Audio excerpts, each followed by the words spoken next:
So with 5.3b, oops, I forgot to write the b. Again, it's still translating parabolas. I'm literally writing this as part 2. I couldn't get creative with another title for 5.3b because really it's the same kind of deal. But instead of graphing, we're going to actually do a little bit more algebra with it. So our objective, we are going to apply the vertex form of a quadratic function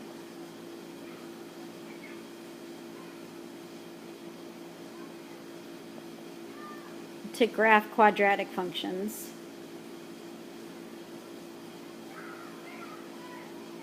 But truly, we aren't going to necessarily graph. We're going to use some graphs, use some information, but we're going to actually focus more on the algebra portion of this. So the directions for this first piece of information are write the equations in vertex form. Okay, so remember that vertex form is y equals a times the quantity of x minus h squared plus k. So the big thing too, remember with the vertex how it's the opposite of h, and that's why it's minus h, because it's actually meant as the opposite of h. The plus sign means you take the sign of the number. That's how it always means with any kind of like standard form of anything, like y equals mx plus b, because the plus sign actually means you take the sign of the number. So I don't know whether you ever knew that, but that's kind of what it is. So maybe you learned something new just now.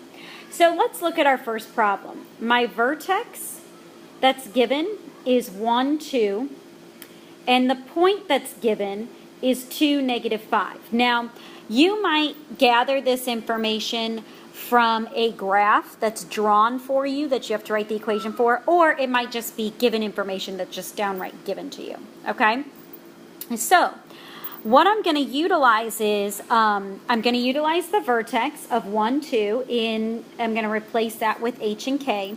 And then my point, the 2 is the x value, and then the negative 5 is the y value, so that's actually what I'm going to substitute in. So first I'm going to do a whole bunch of substituting, because really what I don't know what a is.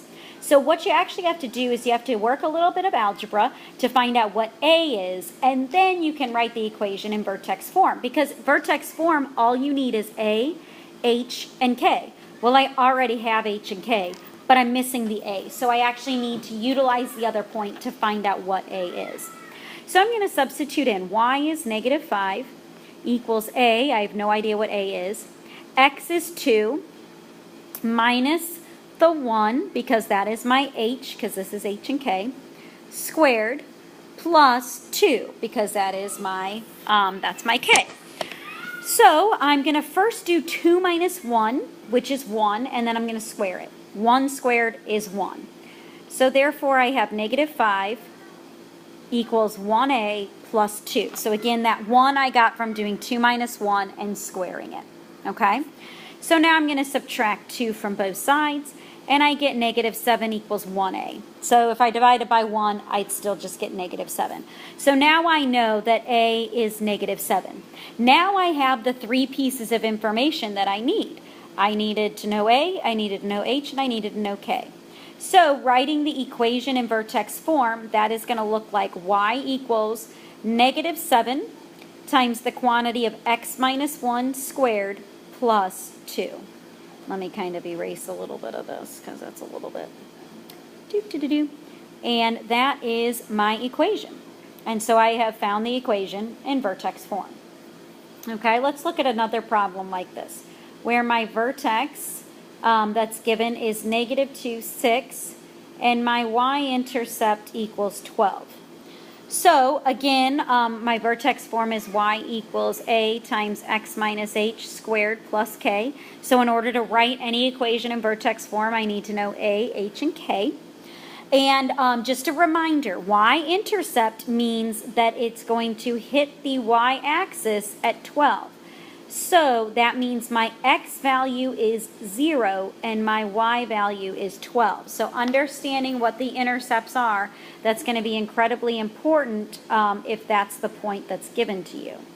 Okay, so my 0 is my x, my 12 is my y, the -2 is my h, the 6 is my k.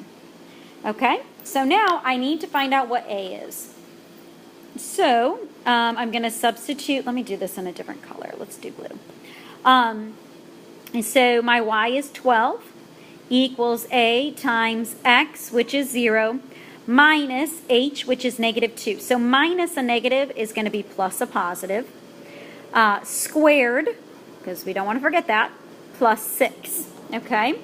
So now I'm going to have 12 equals 0 plus 2 is 2. 2 squared is 4, so that means I have 4a plus 6. I'm going to subtract 6 from both sides, so I get 6 equals 4a. Going to divide both sides by 4, and I need to reduce that fraction into 3/2 equals a. But I'm not finished yet because the directions were to write the equation in vertex form. So now I have my 3 pieces. I have a, h, and k.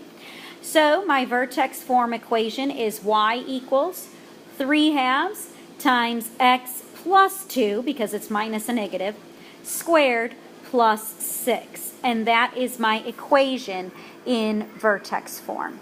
So we are good to go. And so now I've got a new set of directions, which actually I'm just going to go ahead and wait and do that in another part, just because it might be longer than 10 minutes. So I want you to have enough time. So I'm going to do part 2 with a different kind of directions and what you need to do with that.